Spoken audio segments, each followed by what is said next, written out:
Good afternoon and welcome to this Smith & Williamson Fireside Chat. And it's such a pleasure to welcome Dr. Reinhold Zitelmann.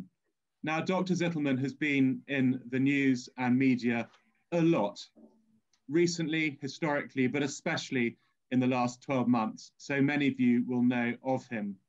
What particularly fascinates me about Rainer, and I met him in the summer of 2019 when he very kindly gave me this book, The Power of Capitalism, is that we have here someone who is an academic, he's an author, he's been a journalist, he's also a proven entrepreneur, and he writes about capitalism and rich people, responsible capitalism, and the responsible custodians of private capital. And he does this from a rigorous academic starting point with the lens of someone who's proven himself in business.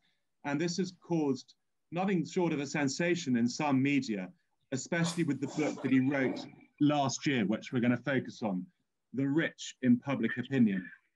And it's a great pleasure to see that many people have accepted this invitation, including some of Ian Partridge's Lodestar guests, friends and clients, and more widely of Tilney, Smith & Williamson, to have this fireside chat.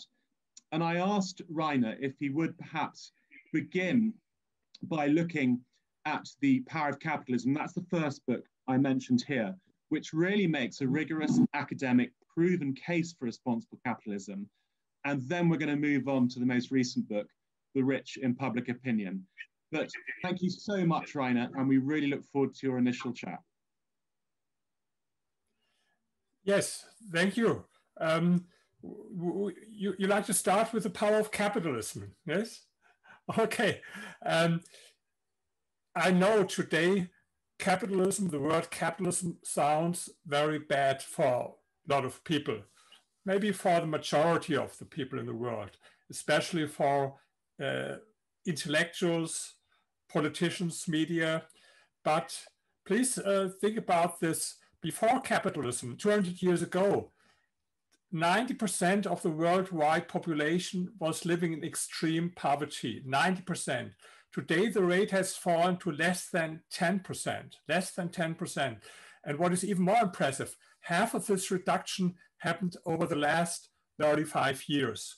And in my book, this is not a book about theory. This is a book about, with no theory at all. It's a book about economic history.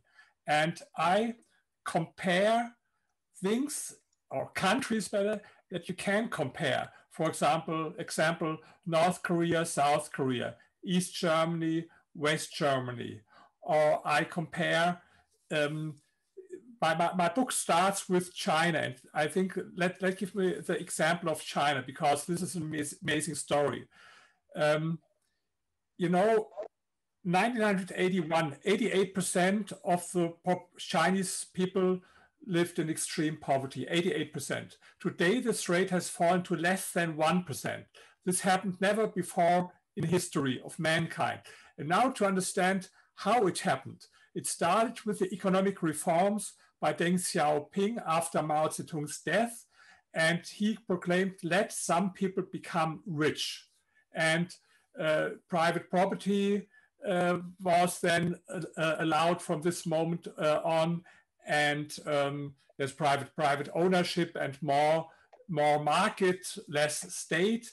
And this is the whole story if you want to understand how maybe more than 800 or 900 million people in China came out of poverty. It was because of capitalism. It's only one example for the power of capitalism. And so what I want to show in this book is, you know, pure capitalism exists nowhere in the world, as well as not pure socialism. Even in socialist countries like in North Korea or East Germany, where there were a little bit market and private property allowed. And you know, in the so-called capitalist countries, we have a lot of socialist elements. So it's a mixture of systems. I compare it with a test tube. And then you look what happens if you give more state in the test tube or more market. And I explained what happened with the example of China, what happened if you give more market. And on the other hand, we saw in Venezuela in the last 20 years what happens if we put more state in our test tube. You know, this is what happens with Venezuela, and it started with Hugo Chavez in 1999, and all these left-wing intellectuals all over the world were so enthusiastic about this. They spoke about the socialism in the 21st century and so, but what happened today, more than 10% of the population of Venezuela fled because of hunger, their starvation, and the highest inflation rate in the world. I think it's something like 1 million. You even can't measure it.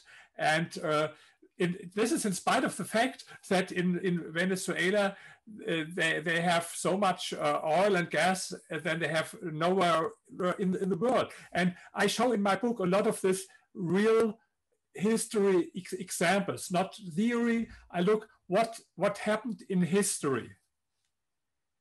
It's fascinating to see the concrete examples you give, which you have alluded to now, Rainer, and starting with something, poverty. I mean, there's nothing more stark than poverty and the human suffering that shows both individually and collectively, and China is an obvious example, and the balance between poverty and then the role of capitalism in that. What do you think of globalism? I mean, sometimes people say globalization has played a role in moving people out of poverty. Where do you see the connection between capitalism and globalism? Sure, of course, this is the same. We speak about capitalist globalization. China opened its markets and opened itself to the world. You know, the Chinese people, they don't use the word capitalism. Even in China, it's a bad word. I've been in China sometimes, and they speak about socialism. But all people I spoke with, they laughed at theories of Marx and so on. There's this party called the Communist Party, but they laughed about it, yes, and they spoke about open their country. And this is a great thing, globalization. And you know, this is something I really worry about, that in the last few years, for example, with Donald Trump being in power in the United States, there was a trend, a tendency against globalization. And if we understand that this process of capitalist globalization was responsible for this, I think more than 1 billion people worldwide came out of poverty. And so I understand that some people, maybe in the United States, for example, they don't like globalization because globalization means more competition. And maybe it's correct that some people from the middle class, maybe that they fall, or that their situation became worse because of globalization. But I ask you, if, for example, in the United States, 100 people from the middle class, their situation becomes worse. And in the same time, as a result of the same process, 1,000 people in China come out of poverty or escape poverty at the same time. These are two sides of the same coin. And I understand the maybe blue collar workers in the United States who don't like competition maybe with these other countries. But I think on the bottom line, this competition had a lot of advantages for every one of us, with lower prices for a lot of products. And that's a perfect example, Rainer, of the network effect. The number of American middle class going down and a number of Chinese, for example, going up. And in this interconnected world, which results from globalism. I mean, you've mentioned left-wing intellectuals. Do you think they get more coverage in the media than other types of intellectuals? Yeah, sure. Of course. This is a big problem, and uh, in my book about the power of capitalism, my favorite chapter, and it's not only my favorite chapter, but a lot of people told me it's the best chapter in this book. It's why intellectuals don't like capitalism. I think this is a too long a topic to go there more detail, and I want that some people buy the book and read the book. But the first book review was written from Madsen Piri from Adam Smith Institute in London. And he praised especially this chapter. And he said, I didn't repeat only what Hayek said about this topic, but I had to add much more. And this was for me a big compliment that he said this.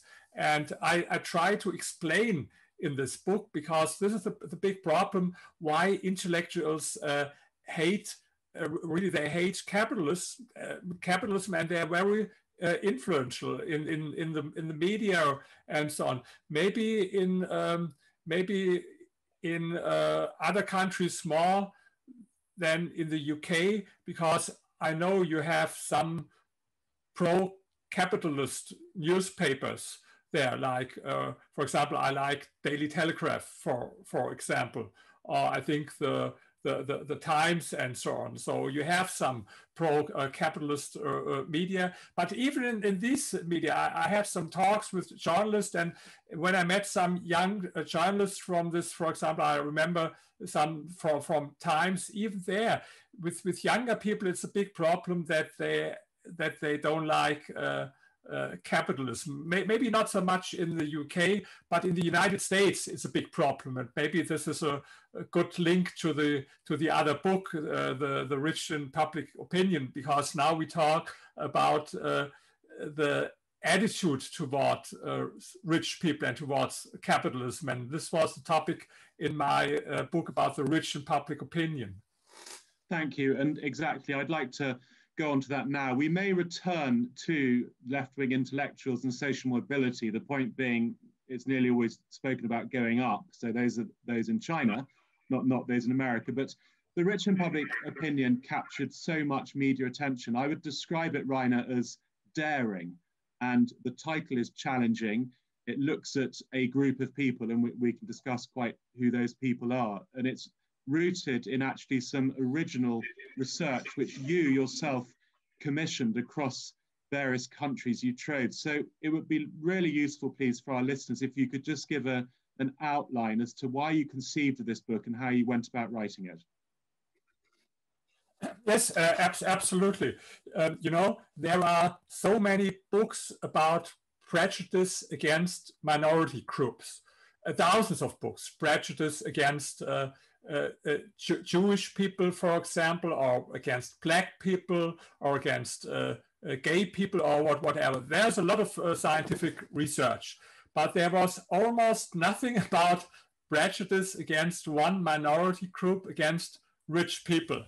And I'm interested in this topic because I had the feeling that rich people get more and more being scapegoated for negative developments in our society. We had, maybe you remember, some month ago, be in front of the house of Jeff Bezos, the Amazon founder, who is the richest man in the world.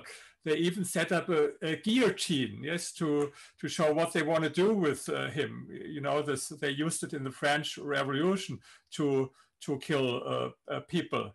And if you look in the internet, you have so many T-shirts with "Kill the Rich" or "Eat the Rich" and all these slogans. Maybe some people think it's ridiculous or they laugh at this, but I think it's not so funny, because always keep in mind, words can become deeds, yes, and it always starts with words. But in the 20th century, so you have so many examples of rich people even murdered, or they had to fled their country. Think about the so-called kulaks in the Russian Revolution, where some hundreds of thousands of them were killed on the Chinese Cultural Revolution or with the Khmer Rouge in Cambodia. There are a lot of examples in history. And so I wanted to start the first scientific research about prejudice against rich people. And what I did, I commissioned Ipsos Mori with a poll or survey in 4 countries, in the UK, in the United States, in France, and in Germany. And we asked in all these countries the same questions. And maybe I can add something. After the book was published, because there's, as you mentioned, a huge interest in this book, there will be editions of this book in the next few months in Italy, in Spain, and in Sweden. And so I can tell you about the results today as well, what you can't read in the book.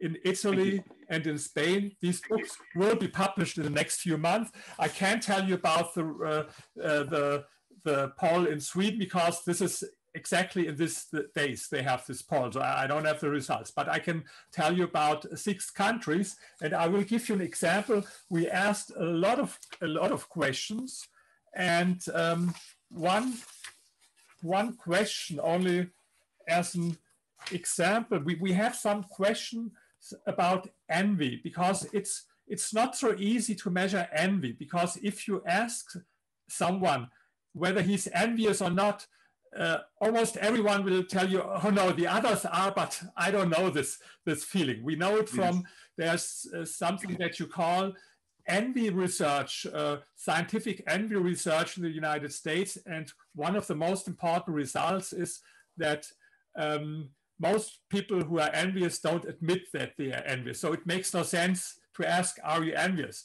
You have to find out in a smarter way. And we had some questions, and I will give you only three short examples for things we asked. For example, one question was, once we confronted the interviewers with the following statement: I would favor drastically reducing managers' salaries and redistributing the money more evenly among their employees, even if that would mean that the employees would get only a few more dollars or euros per month. So the principle is you take away a lot from people and you distribute it, but they have no real advantage. They have maybe only $2 or $3 more. This is what I mean when I speak about envy. Envious people, they don't want to close the gap between themselves and people who are better off in the way that they improve their own situation, but they want to close the gap by taking something away from the rich. And the same principle is, for example, here we have this question. I think it would be fair to increase taxes substantially for millionaires, even if I would not benefit from it personally. This is the same principle. You see, social envious, I speak about social envious, are not primarily motivated by the desire to improve their own situation, to close this gap between themselves and the rich. They are far more concerned by making the life worse for rich people. And the third and last example is what we call Schadenfreude. I think I don't know, is the pronunciation correct? You have the same Schadenfreude, the same word? Yes, we use your word. We don't have our own word. We use yours. Yes. And I will tell you why now. I will tell you why. Because we had this question. It was a question: when I hear about a millionaire who made a risky business decision and lost a lot of money because of it, I think it serves him right. And now I tell you why you have the word from German language, because Germany was the only country where more people agreed than disagreed with this statement.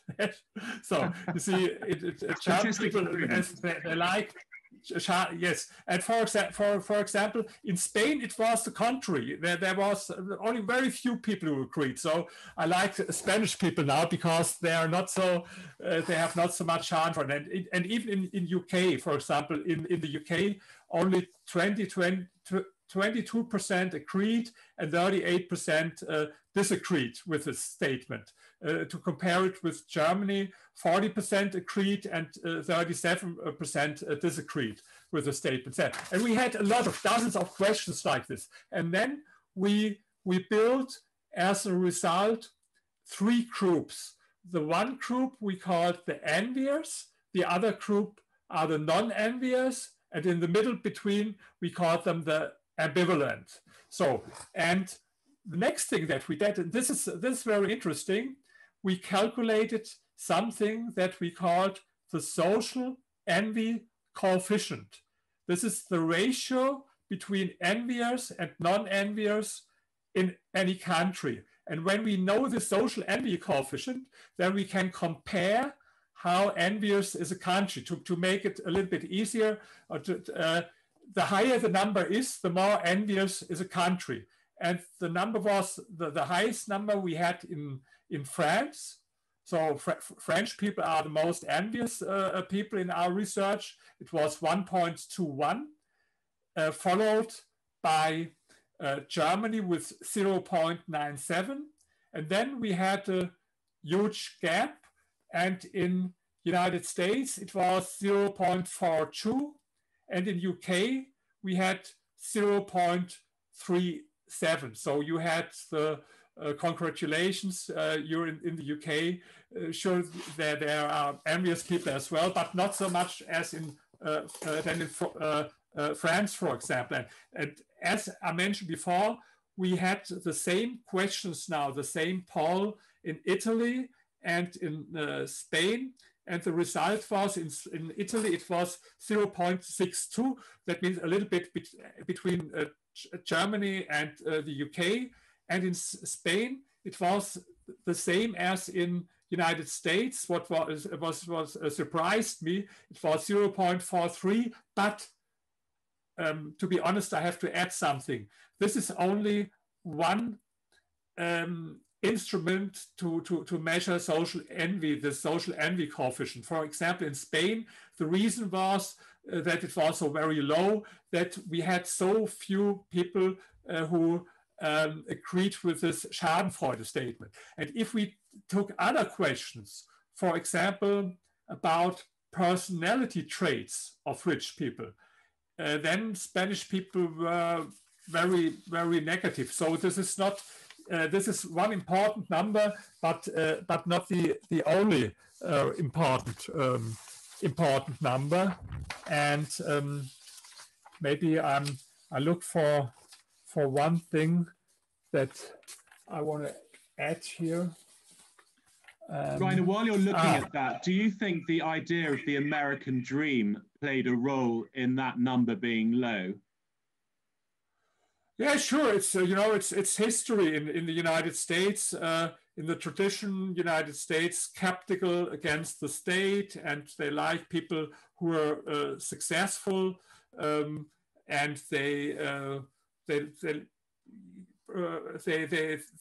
were more pro-capitalism. Yes, there was a research some weeks ago, and new numbers about another poll about the attitude toward capitalism, and most Americans are still today pro-capitalism. In France, in France, on the other hand, people generally are very, they love the state. They really love the state, the French people, and very skeptical against the market and capitalism. But now I found this numbers, and I tell you now one of the most amazing results of the study. We gave a list with personality traits to all our interviewees. There were positive traits, for example, in industrious or intelligent or visionary, optimistic, and negative traits. For example, self-centered, materialistic, ruthless, greedy, arrogant. And then we asked them which, if any, of the following are most likely to apply to rich people. And I give you only one example now from Germany, but it was similar in these countries. In Germany, that 62% that rich people are self-centered, 56% materialistic, 50% ruthless, 49% greedy, 43% arrogant. And only after this negative traits, they mentioned some positive things like intelligence. And now what is the most important thing, most striking? Then we asked only those respondents who told us before that they know at least one millionaire in person, because most of the people, they don't know any millionaire. They know it only from the media. And then we asked only those people who knew a millionaire in person. And we asked them the same question: which, if any of the following, are most likely to apply to the millionaire you know? And so the result, 71% industrious, 71% intelligence, 58% imaginative, 47% optimistic, 45% visionary and farsighted. So you see the contrast between, if you ask the population as a whole, they have a very negative view about personality traits of rich people because they only know them from the media. And if you ask them, these people who know them in person, like I think you know a lot of rich people in person, then you have a different picture. And I had a funny experience.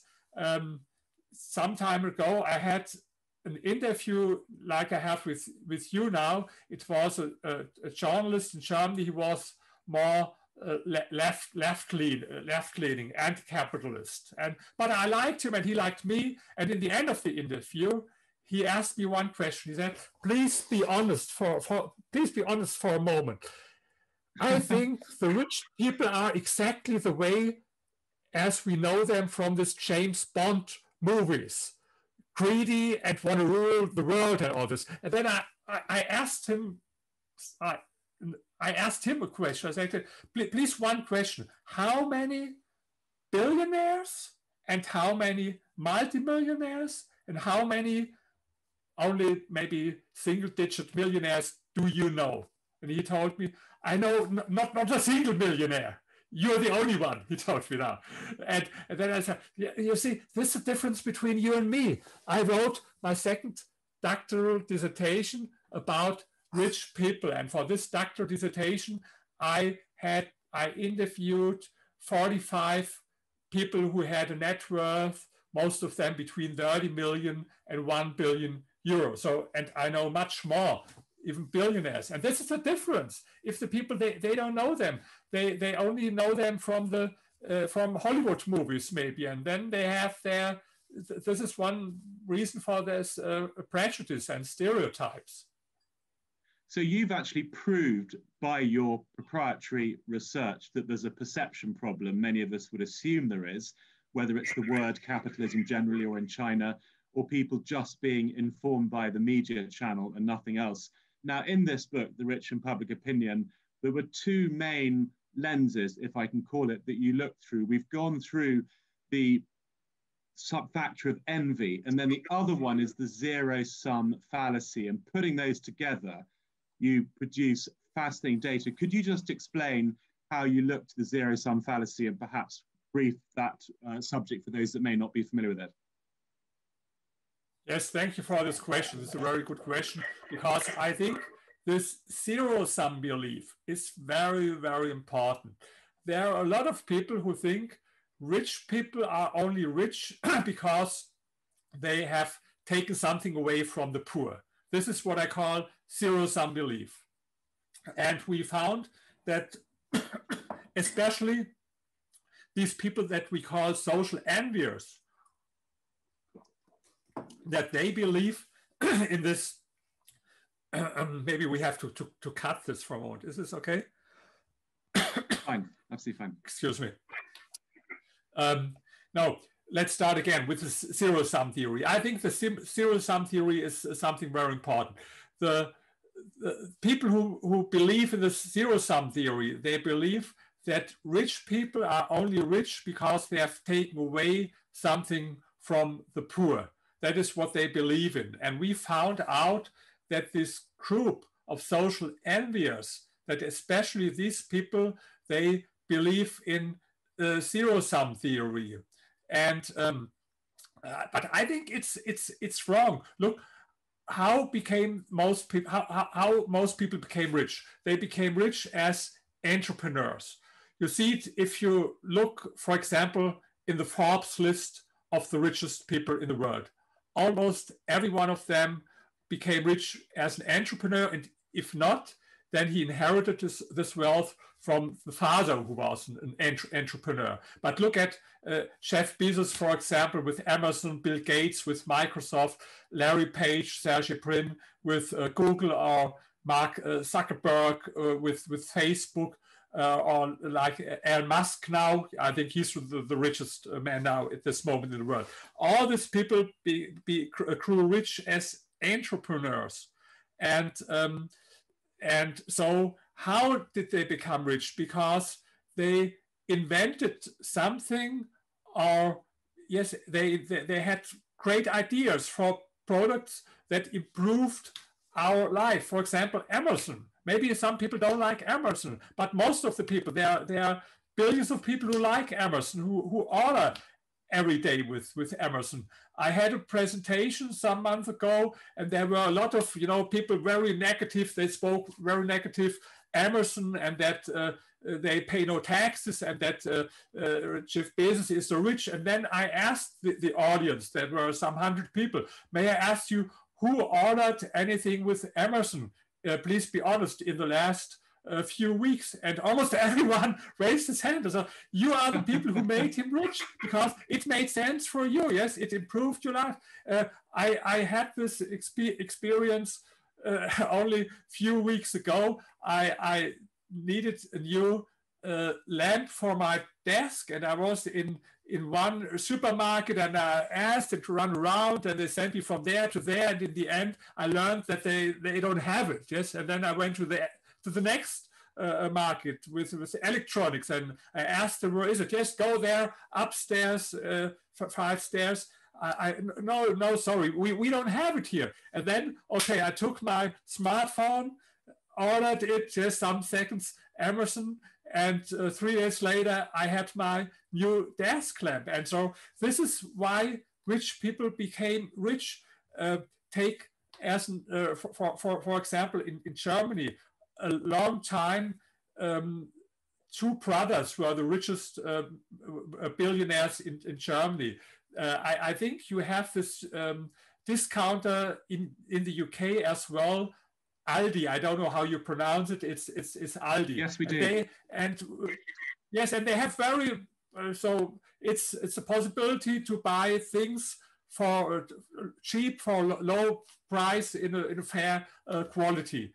And so this was the way they became rich. Today we have another discounter, Lidl, and the owner, I think he has a net worth something like 40 billion. The same principle. He improved the life of a lot of people with products that were cheaper as before, and so they became rich. And this is what zero-sum believers don't understand.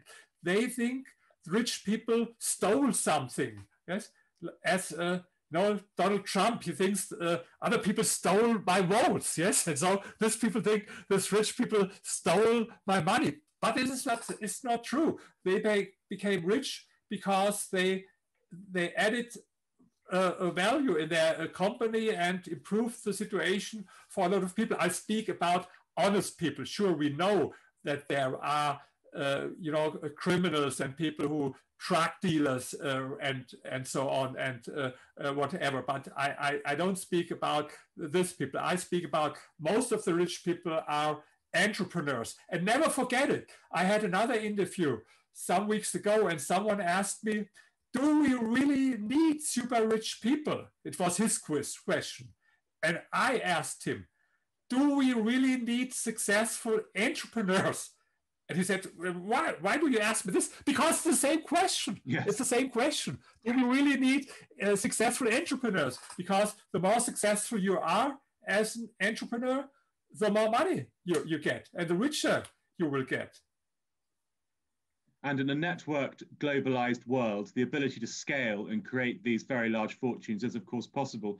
And what you're talking about, Rainer, is business activity, growth, employment, these good things. I would suggest to you there's another concept which capitalism needs to make and make clearly, and that's the so-called trickle-down effect of consumption. What do you think about that argument? I don't believe in it so much. And I don't think, sometimes I hear that more anti-capitalists, that they tell us that this should be the most important argument from pro-capitalist. But to be honest, I don't found it. I read a lot of books, and I don't found so much about this trickle-down effect. I found it more in the book that anti-capitalists, that they say that this should be the, or allegedly is the most important argument. No, I think it's not this trickle down. I think it's much more easy. Don't make it too complicated. I think it's the way. I gave you the example of China, and I think maybe I like to come back to this example because I can explain there in the best way. I told you before that nowhere in the world the number of poor people decreased as much as in China, from 88% to 1%. You remember in the beginning of our interview.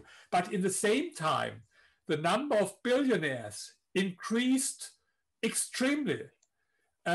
Today, you have so many billionaires in China as nowhere in the world, with only exception in the United States. There you have some more.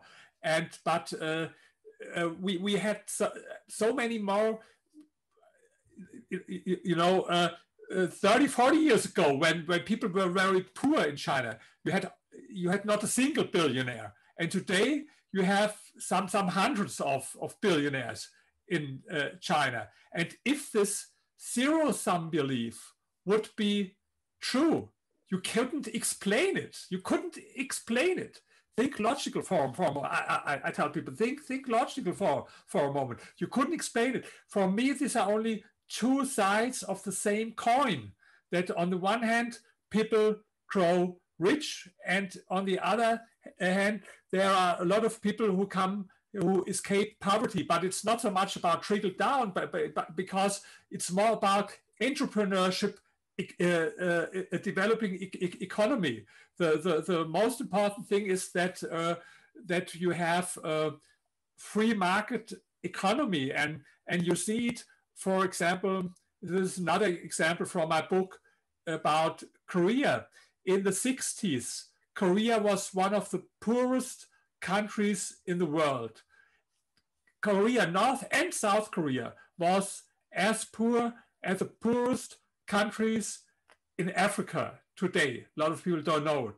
And then what happened in the North Korea, planned economy, this crazy kind of socialism with all this Kim Il-sung. And in South Korea, it was more kind of free market economy, capitalism. And I've been there in South Korea. By the way, this book about capitalism, I'm proud this was #1 from nonfiction books. Fantastic. In South Korea. Because people in South Korea, they understand it.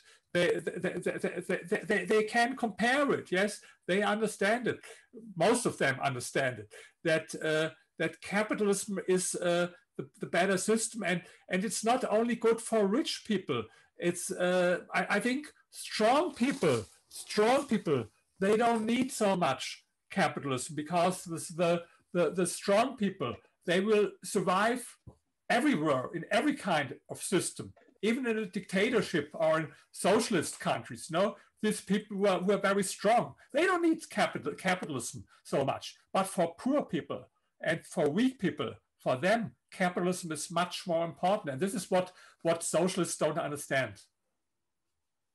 That's original and challenging, Rainer. So we've just discussed, in terms of the role of the rich in society, the possibility of trickle down. What about philanthropy? As we speak, people are talking about the idea of pardons. I've heard the phrase the pardoning power of philanthropy. How do you think about the function of philanthropy by rich people in society? So first of all, if there is someone like Bill Gates, for example, I know today a lot of people, they don't like Bill Gates, especially. I don't hope with your audience there are so much conspiracy theory, people who think that he invited the coronavirus and all this stuff. I don't believe it, yes. But, you know, Bill Gates, he did a lot of great things, and he gave a lot of money for philanthropy. But you see, some people will tell you he did it only to improve his image, but did it help him? No, no way. On the contrary, today you see he's, you know, in the focus of all this conspiracy theory people. 5 years ago, he warned all of us for the coronavirus. And now they turn it around, and then maybe he invited it, and he only want to make a lot of money with his vaccine, what is absolutely, you know, stupid. But you see, it didn't help him. But I admire people who do things like this. But on the other hand, I don't think there is any obligation from rich people to do it. And maybe this sounds strange, but I will explain you why. Sometimes I heard even rich people who told me, I want to give something back to the society.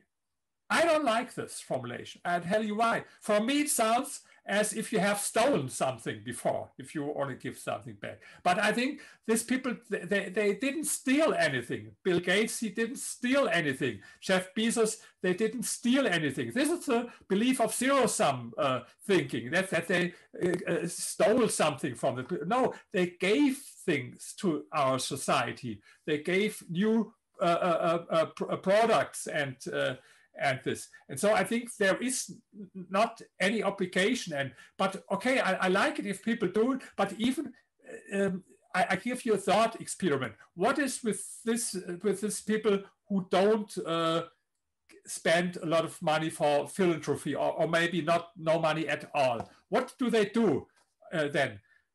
They invest it. They don't have it at home you know, under their bed or something like this. What do? They buy shares. They buy real estate, and I think this is important. It comes. They give it back in our circle of the economy. Their money does good things as well when they invest in shares, because it's important. Or they buy bonds, government bonds, for example. What should our government do without rich people if they gave all their money in philanthropy and stop buying their bonds? Yes, what would our government do? They need this rich people, and they need this private and institutional investors who buy their government bonds. And so I think some people, they don't understand what money means. If they hear someone has a net worth for 1 billion, they think he has it on his maybe checking account or whatever at home. But this is only the value of their companies, and or they think they spend it for their private consume, what is crazy as well. For example, a friend of mine, he is a billionaire. He has something like 5 billion euro, and every year there are some hundred more, you know, increased in his net worth. And he told me he spends maybe 1 million a year. Yes, but it's 1 million. It's less than 1% of his no, the increase. It's less than 1%. This 1 million, and the other 99.5%. What does he do with this? He invests again in private equity, in the stock market, in real estate, in commodity, in whatever. And so what I want to say with this, it's okay if people give money for charity reasons, but they should not believe that people like them more rich people this way. We had one question in our survey, and we asked the question, what do you think, why rich people give a lot of money for charity reasons? More to serve themselves, maybe to improve their image or to save taxes and so, or more to do good things for other people. And all these envious people, they said they do it only for themselves to save taxes or to improve their image. So you can't convince them. If you give it because you like to give it, you want to do something good for other people, it's okay. But if you believe you can improve your image, and people who hate rich people, they will like you because you gave a lot of money for charity reasons. You are absolutely wrong. And this is one result of our poll as well. Well, I'm very glad to hear that your friend is doing that, Rainer. It sounds as though he's well advised, and that's certainly something that Smith and Williamson espouses for such people. We're deep in the realm of psychology now, and I mean, I'm just reaching across to get another of your excellent books I've read. You've written 21. Here's The Wealth Elite, written in 2018, where you look at the psychology of the rich. And I mean, you've got 2 PhDs. The second is in sociology, which I'm beginning to read a lot myself. How have your studies in history and sociology and history helped you to understand this area of your authorship? Yes, it's the book that the Wealth Elite, as you mentioned, it was my second doctoral thesis, and there's a difference between this book and there are a lot of books, the so-called self-help books, how to grow rich, and so. And some of these books I like some of these books. For example, maybe by Napoleon Hill, Think and Grow Rich, or this kind of books. A lot of people like it. Yes, I love it. But there are a lot of books, where you see only opinion of some people. The people who wrote these books, they are not really rich, and so sometimes I ask myself if they know so well how to grow rich. Why you are so smart, but why are you not rich? So and but the bigger problem is these books, they have no scientific basis, and this book that you showed, The Wealth Elite, maybe it's not so easy to read as some of these self-help books. And if you want to have an easy recipe like how to grow rich in 5 years or so, please don't buy this book. But it's this what I call the academic wealth research. So I had interviews with 45 people I mentioned before. Most of them had a net worth between 30 million and 1 billion. There were some a little bit poorer who had only between 10 and 30 million, and there were some multi-billionaires as well. And I spoke with every one of them between 1 and 2 hours. In the end, I had transcriptions with 1,700 pages, and every one of them completed a psychological test, a test that we call the so-called Big Five test. It's a test about psychological personality traits. And in the result, I wanted to find out whether there's a correlation between their personality on the one hand and their financial success on the other hand. And because this was the same problem, I think there are so many people who want to grow rich, but you find only very few studies, a lot of books, self-help books, yes, but you find almost nothing. Science, it's easier. I'm not joking. It's easier to find a doctoral dissertation about the heartbeat of a pig during a 100-meter race than to find how to get rich. And it's easier to find a doctoral dissertation about the love life of rare insects or the atmosphere of planet Venus or these things than you find about how to get rich. And I wondered about it. And I only started with this. And I hope that maybe some young scholars or students listen to us and that they will go on, because this was only a starting point. I have so many ideas what you could do in this field of really academic wealth research to find out what are the personality traits, for example. This was a beginning, and it was very interesting for me as well. The process was very interesting to meet all these people and to speak with them and to learn something from them. You're giving us clues perhaps where you might be focusing your studies in the future, Rainer. I mean, one subject we've alluded to, and I think it has been in the background of this Fireside Chat, is social mobility. What do you think when you hear Western politicians talk about social justice, redistribution, taxation to affect that? What do you think about that?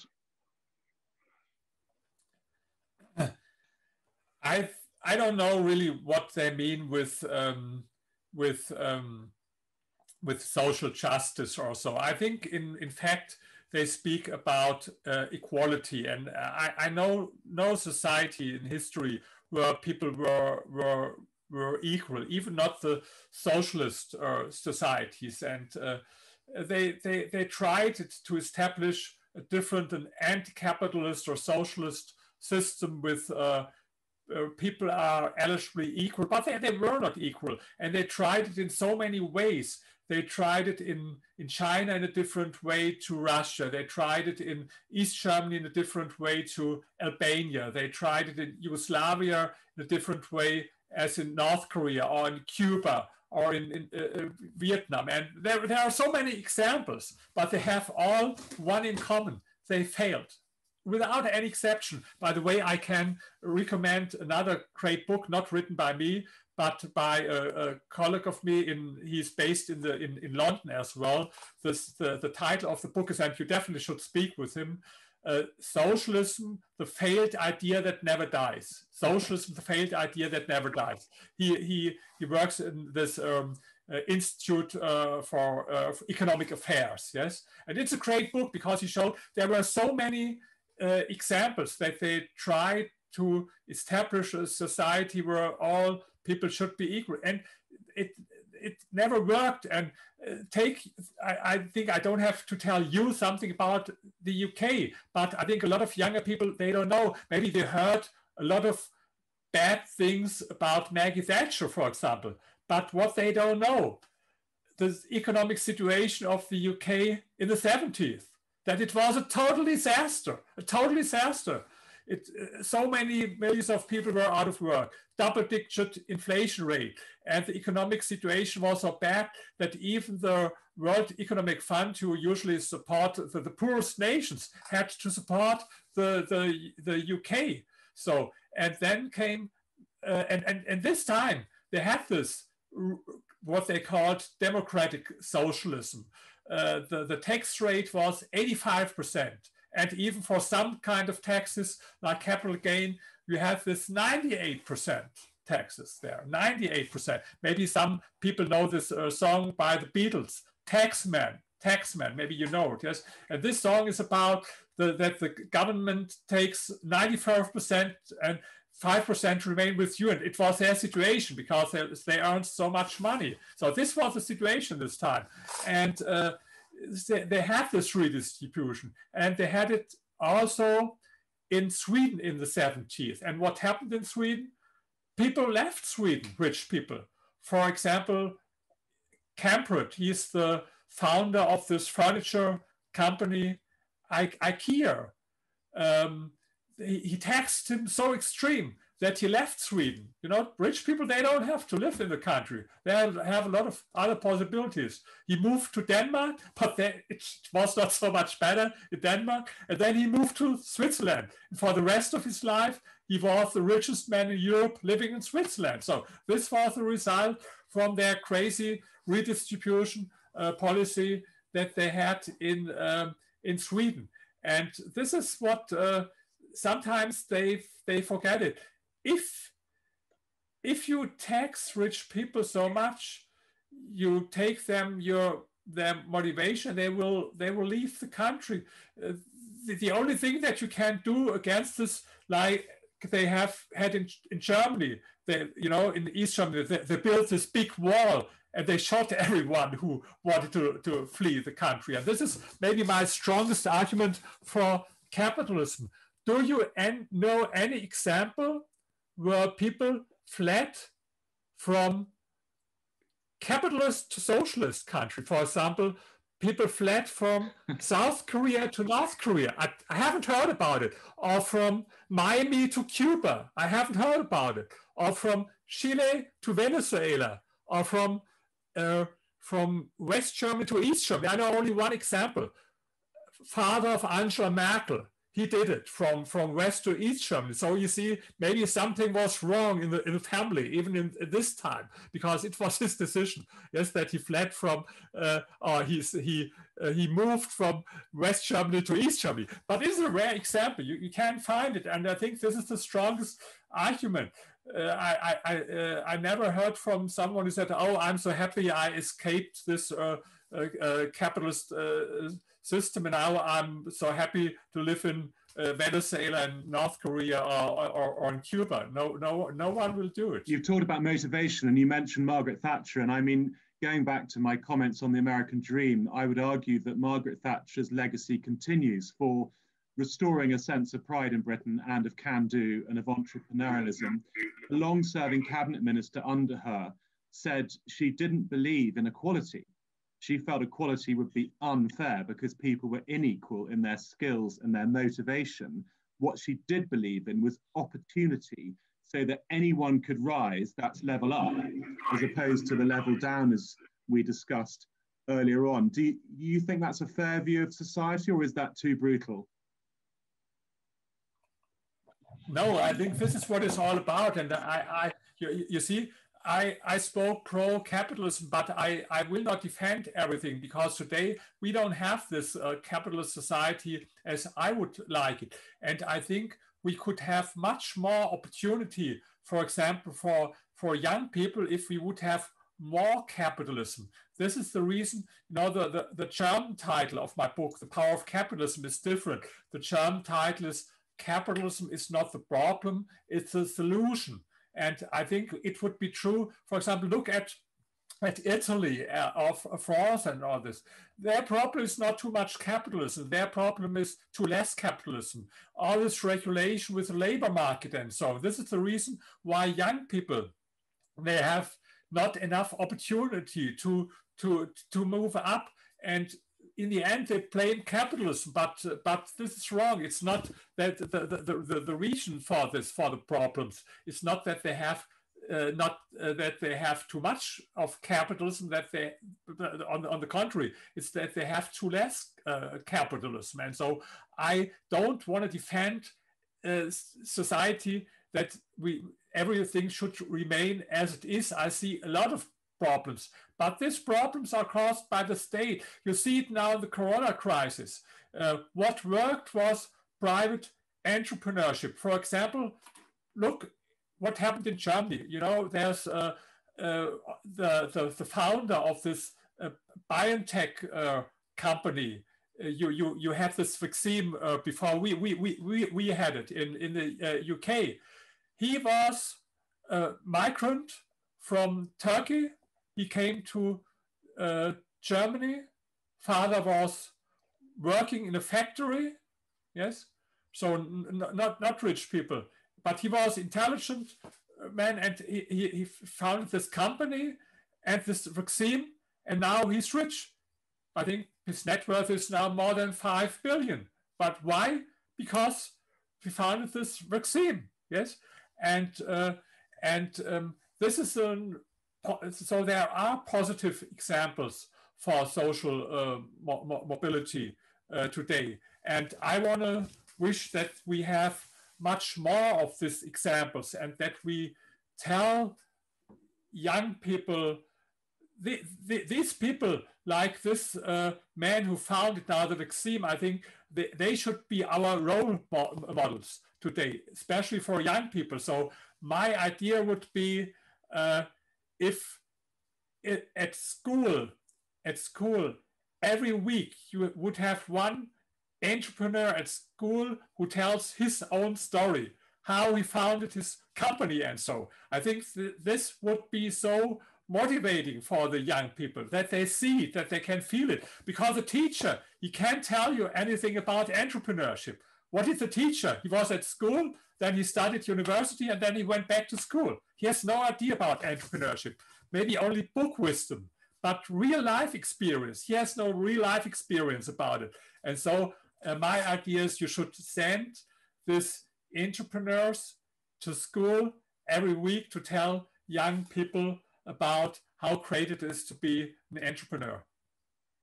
Rainer, thank you for that clarion call to arms. And it's a wonderful, positive way to finish our fireside chat for the case for entrepreneurism to be made with the activity, the growth, the employment. I mean, what I've observed in Smith & Williamson's clients is they love to be given the choice by long-term careful planning and stewardship of assets, whether they wish to give away or to consume it or to protect it for the longer term. And you've only got those three choices. But thank you for giving us a challenging and thought-provoking and above all authoritative view on this fascinating subject. I look forward to your next book. But meanwhile, Dr. Rainer Zitelmann, thank you so much. Thank you very much. I appreciate it. It was a pleasure for me to speak with you. Thank you so much.